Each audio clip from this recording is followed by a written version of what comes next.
291 ቀን ሆኖናል የእግዚአብሔርን ቃል መስከረም 1 ዘፍጥረት 1 ብለን ማንበብ ከጀመርን እስከ ጳጉሜ 5 ራዕይ 22 በእግዚአብሔር ጸጋ እንጓዛለን ብለን እንታመናለን። ዛሬ በዚህ ቀን የምናነበው ደግሞ የማቴዎስ ወንጌል ከምዕራፍ 18 እስከ 20 ድረስ ያለውን ይሆናል። አብረን እናንብብ። ማቴዎስ ወንጌል ምዕራፍ 18። በዚያች ሰዓት ደቀ መዛሙርቱ ወደ ኢየሱስ ቀርበው በመንግስተ ሰማያት ከሁሉ የሚበልጥ ማን ይሆን አሉት። ሕፃንም ጠርቶ በመካከላቸው አቆመ፣ እንዲህም አለ፣ እውነት እላችኋለሁ ካልተመለሳችሁ እንደ ሕፃናትም ካልሆናችሁ ወደ መንግስተ ሰማያት ከቶ አትገቡም። እንግዲህ እንደዚህ ሕፃን ራሱን የሚያዋርድ ሁሉ በመንግስተ ሰማያት የሚበልጥ እርሱ ነው። እንደዚህም ያለውን አንድ ሕፃን በስሜ የሚቀበል ሁሉ እኔን ይቀበላል። በእኔም ከሚያምኑ ከነዚህ ከታናናሾቹ አንዱን የሚያሰናክል ሁሉ የወፍጮ ድንጋይ በአንገቱ ታስሮ ወደ ጥልቅ ባህር መስጠም ይሻለው ነበረ።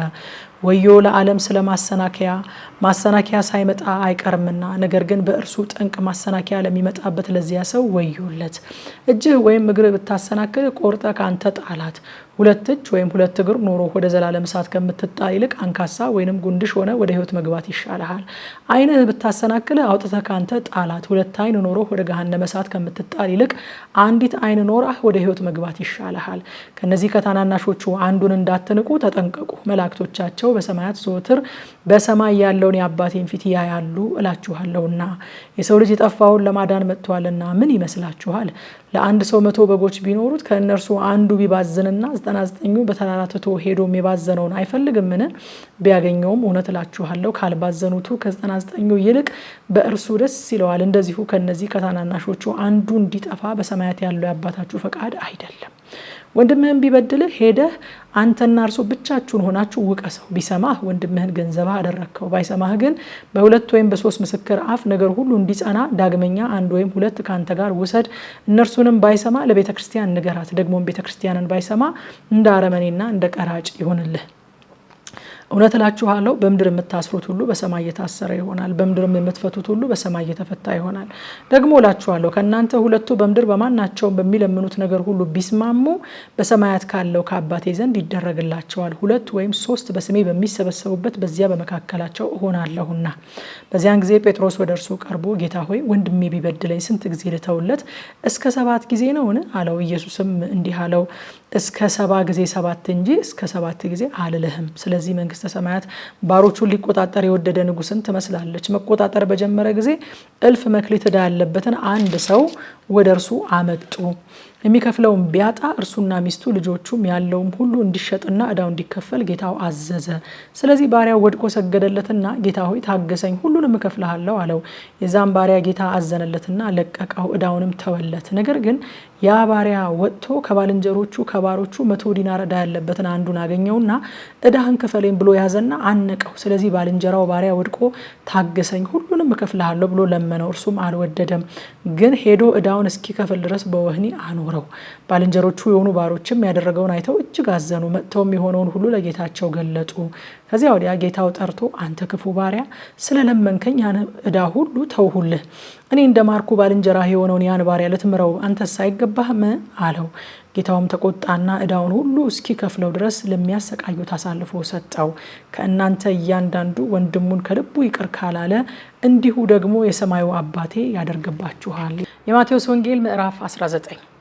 ኢየሱስም ይህን ነገር ከፈጸመ በኋላ ከገሊላ ሄዶ ወደ ይሁዳ አውራጃ ወደ ዮርዳኖስ ማዶ መጣ። ብዙ ሕዝብም ተከተሉት፣ በዚያም ፈወሳቸው።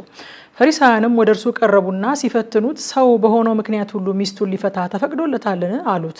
እርሱ ግን መልሶ እንዲህ አለ፣ ፈጣሪ በመጀመሪያ ወንድና ሴት አደረጋቸው አለም።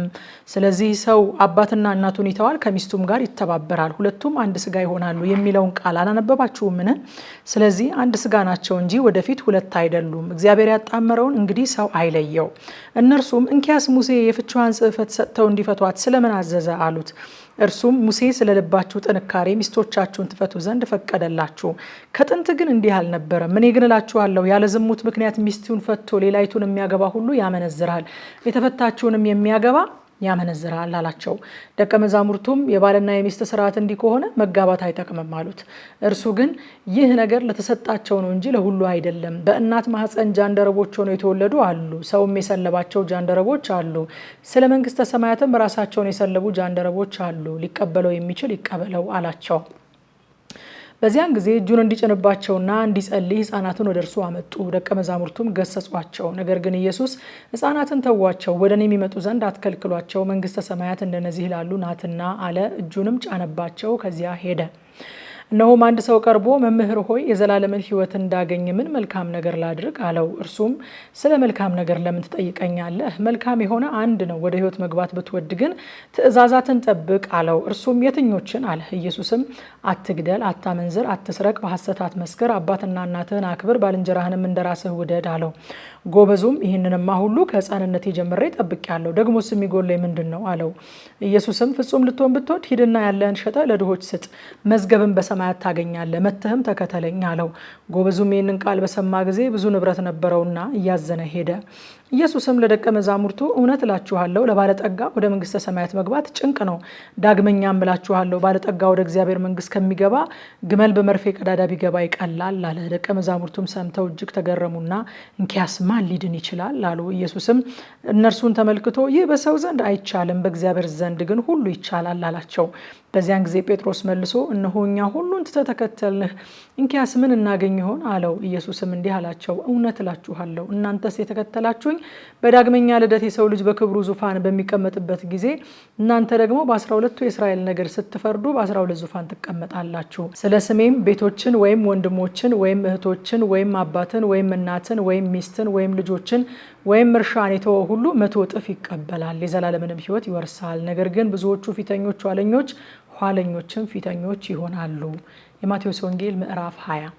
መንግሥተ ሰማያት ለወይኑ አትክልት ሰራተኞችን ሊቀጥር ማልዶ የወጣ ባለቤት ሰውን ትመስላለች። ሰራተኞችንም በቀን 1 ዲናር ተስማምቶ ወደ ወይኑ አትክልት ሰደዳቸው። በ3 ሰዓትም ወጥቶ ስራ የፈቱ ሌሎችን በአደባባይ ቆመው አየ። እነዚያንም እናንተ ደግሞ ወደ ወይኔ አትክልት ሂዱ፣ የሚገባውንም እሰጣችኋለሁ አላቸው። እነሱም ሄዱ።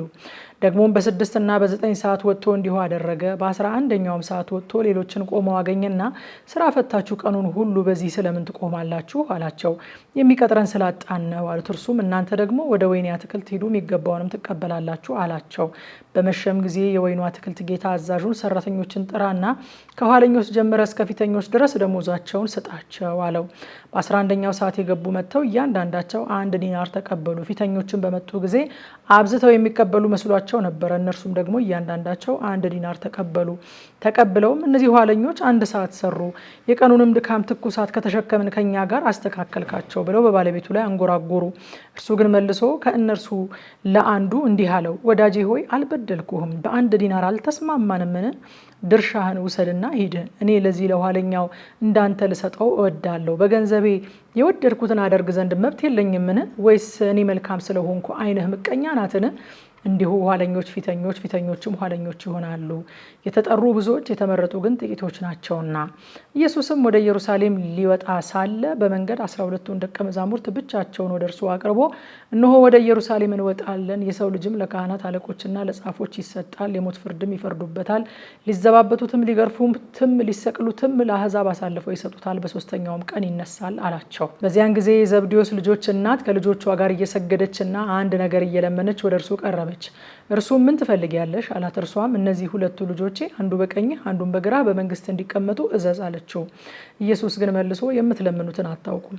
እኔ ልጠጣው ያለውን ጽዋ ልትጠጡ፣ እኔ የምጠመቀውን ጥምቀት ልትጠመቁ ትችላላችሁን? አለ። እንችላለን አሉት። እርሱም ጽዋዬንስ ትጠጣላችሁ፣ በቀኝና በግራ መቀመጥ ግን ከአባቴ ዘንድ ለተዘጋጀላቸው ነው እንጂ እኔ የምሰጥ አይደለሁም አላቸው።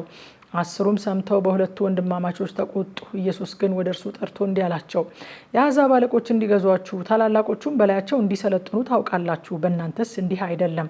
ነገር ግን ማንም ከእናንተ ታላቅ ሊሆን የሚወድ የእናንተ አገልጋይ ይሁን፣ ከእናንተ ማንም ፊተኛ ሊሆን የሚወድ የእናንተ ባሪያ ይሁን። እንዲሁም የሰው ልጅ ሊያገለግል ነፍሱን ለብዙዎች ቤዛ ሊሰጥ እንጂ እንዲያገለግሉት አልመጣም። ከኢያሪኮም ሲወጡ ብዙ ሕዝብ ተከተሉት። እነሆም 2 ዕውሮች በመንገድ ዳር ተቀምጠው ኢየሱስ እንዲያልፍ በሰሙ ጊዜ ጌታ ሆይ የዳዊት ልጅ ማረን ብለው ጮሁ። ሕዝቡም ዝም እንዲሉ ገሰጿቸው። እነርሱ ግን ጌታ ሆይ የዳዊት ልጅ ማረን እያሉ አብዝተው ጮሁ። ኢየሱስም ቆሞ ጠራቸውና ምን ላደርግላችሁ ትወዳላችሁ አለ። ጌታ ሆይ ዓይኖቻችን ይከፈቱ ዘንድ አሉት።